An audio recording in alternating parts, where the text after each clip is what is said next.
let's bring on, is it pronounced, I'm sorry, if I mispronounce anybody's names, feel free to correct me. Dre, he, him from Texas, wants to talk about porn is wrong. Dre, you are live on Talk Heathen. What is your argument? I'm doing today firstly. Hey, did I pronounce your name correctly? Yeah, it's Dre. It's Dre. Dre, okay. Wanted to make sure. Yeah, Dre, what do you want to talk about? Yeah, I wanted to, so now I saw the topic of discussion, and me coming from a theist perspective, I'm automatically assuming that porn is wrong. So I won't try to argue from a theistic point of view. I'll argue from a secular point of view. Yeah, so when we say porn is wrong, like we talked to the last caller about how porn is, quote, sinful because God says it's bad, and I can't argue with that. But when you say it's wrong, what does that really mean? Does that mean that porn is harmful to people? Does that mean that porn is damaging in some way? Like, what does wrong mean in that sense? Absolutely. Absolutely what? Elaborate for me if you would. It's absolutely damaging to people. Okay. How do you know?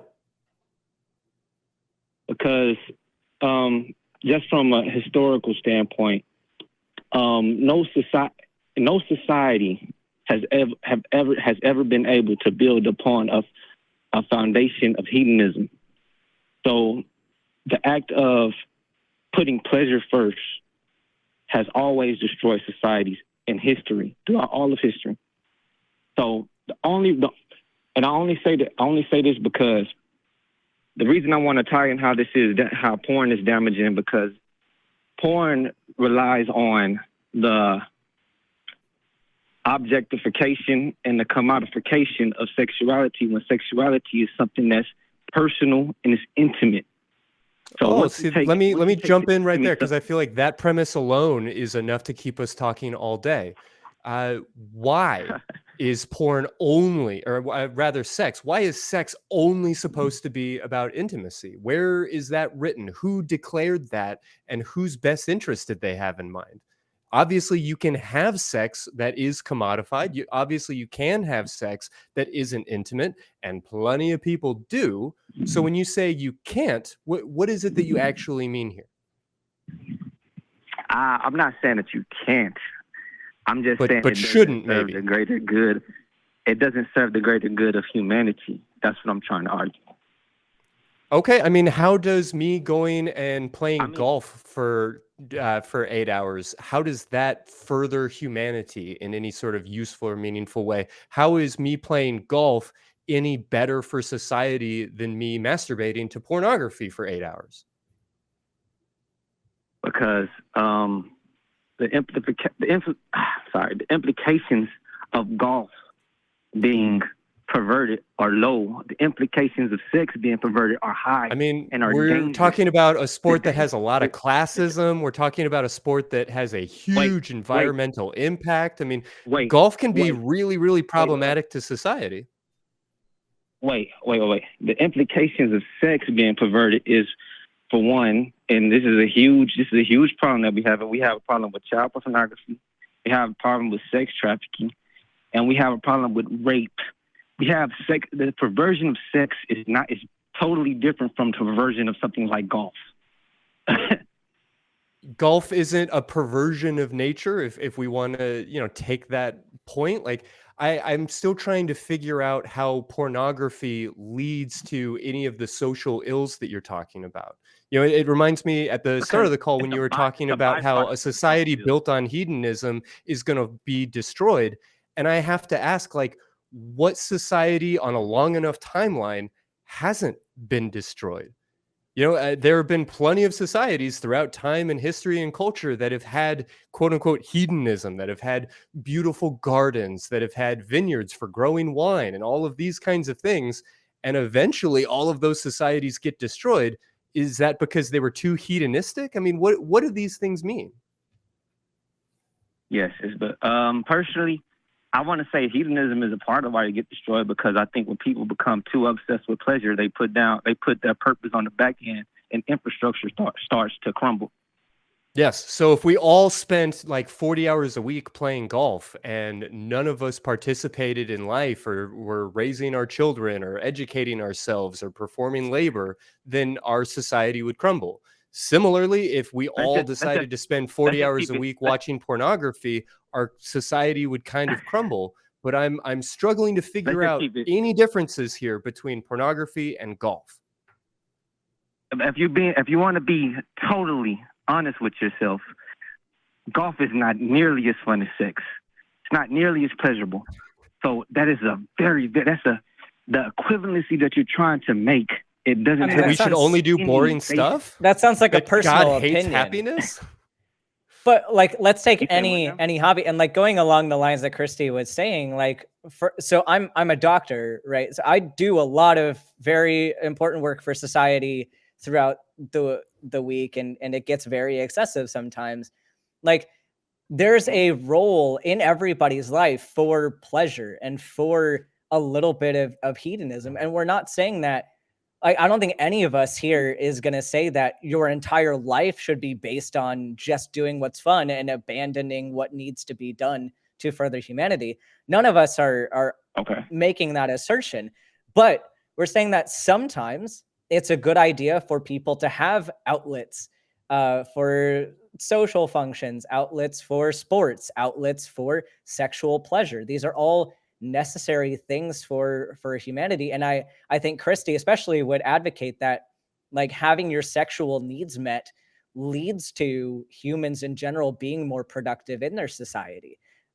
So I don't think that, like, if we want to talk about like humans and their value to their society, I mean, that's a certain discussion, but that has nothing to do with whether or not the act of watching porn itself is problematic. Because what if somebody watches maybe for an hour a day and then is very productive in their life? Like, you can't have people only doing their job or people burn out, right? But see, this is the barriers that comes from not being, for porn won't be obsessed. It kind of stems from its prohibition. So so from a theistic point of view, sin is something that you shouldn't do, right? But it's something that people do anyways. And it's something that people should feel bad for, because if they don't feel bad for it, they will do it without consequence. I know it's going to happen regardless. So people are desiring to have their sexual needs met is something that's going to happen regardless. But we have the societal barriers. For instance, we got societal barriers because, just for instance, if we did not have societal, I'm sorry, that was let me jump in a little bit, Dre, because I feel like you might be struggling here. It really sounds like you had that experience that we all have at some point, where instead of our mom or dad telling us like, okay, you can have a cookie, but only one, we all had an experience at a certain age where mom wasn't looking, and we ate as many cookies as we possibly can, and then got sick from it and started to realize, oh, there was a good reason why mom said that there was a restriction on the number of cookies. What I'm hearing from you, Dre, what everything I have heard from you over the course of the last 10 minutes feels like it can be boiled down to, I'm worried that this cookie tastes so good that I can't trust myself and I shouldn't like it. And there's all of these ideas of what I should be doing and what I shouldn't be doing and what I'm going to do anyway, even though I shouldn't do it. And it all is just sort of this notion of being somehow unable to control yourself around the things that you enjoy. And because you don't think that golf is that particularly fun, you're not really worried about it. And you don't really see golf as sinful. But porn, whoo mama, is that something that's a lot of fun, and therefore we have to be extra careful about it. And then we bring in all of this moralizing from God and everything else. Is there anything that I've said just now that you disagree with, or that doesn't actually encapsulate your argument up to this point? No, it doesn't. I just want to say like one more thing, and I got to go back to work. But what I want to say is that if you look up actual statistics, you will know that a lot of people, a lot of sexual predators and people that have been guilty of sexual crimes, they follow it's a certain pipeline. That but there's something lots else. of people committing lots of crimes. The biggest crimes in our country and hold on, Dre, because a lot of people that are committing a lot of these crimes are in religious institutions, and especially in positions of power in religious institutions. Just something thrown out there. Yeah, if we're trying to profile people based on their hobbies, I am much more interested in the criminality of the top 1% of golfers in this country than the criminality of the top 1% of porn consumption in this country. Absolutely take that to the bank. I appreciate what you're saying, Dre, but when you say statistics, you are so far off course. You have no citation on that. And while I don't want to be pedantic or pick at any specific little thing, I have to just flat out reject this whole porn to predator pipeline philosophy that you're promoting here. It's a real... Shout out to our sound team for those plosives. Sorry. Real statistics. Call us back when you have real statistics. Email us. I would love to see a number.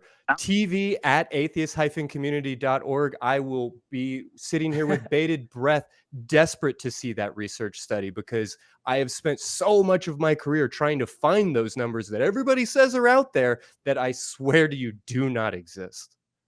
I will read them on air. You have my word right now, Dre. If you email anything even remotely resembling the statistics that you claim you have, I will read them on air. You have my word. Other than that, thank you for calling. Please keep thinking on it.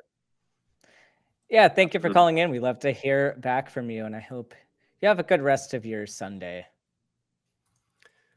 Whew, Ben, I didn't mean to get too turned up towards the end of it, but it started to resemble sort of the worst of the backwater 4chan-y, I guess, Twitter X now conversation that our culture seems to be having, that you and I were even touching on before the show, about how there's this idea that anybody whose sex life doesn't look like, the Cleavers is somehow grooming children, is somehow going to be like violent or predatory towards kids or towards other marginalized people. And I just get so angry at this notion that something that our society is uncomfortable with is inherently evil and the source of every bad thing that's ever happened. And it just makes me laugh too every time we get a caller that wants to try to explain to us the statistics about something like this, and they have no idea that they're talking to an expert in the field that has been studying sex and how humans respond to sexual stimuli and all that. It's hilarious that they want to present that and not give any statistics. It's just funny to me. Yeah, no, I love, it's so nice when you have it in such a tight bow, because that conversation is reflective of almost every conversation I have about pornography in my work as a therapist, because so often people will come in and they'll say, well, I really want to argue this from a secular standpoint. I'm not being roped in by my old religious beliefs. But then when you start to scratch the surface or push back on any of this quote unquote accepted knowledge, you realize that no, it just devolves into religious moralizing again.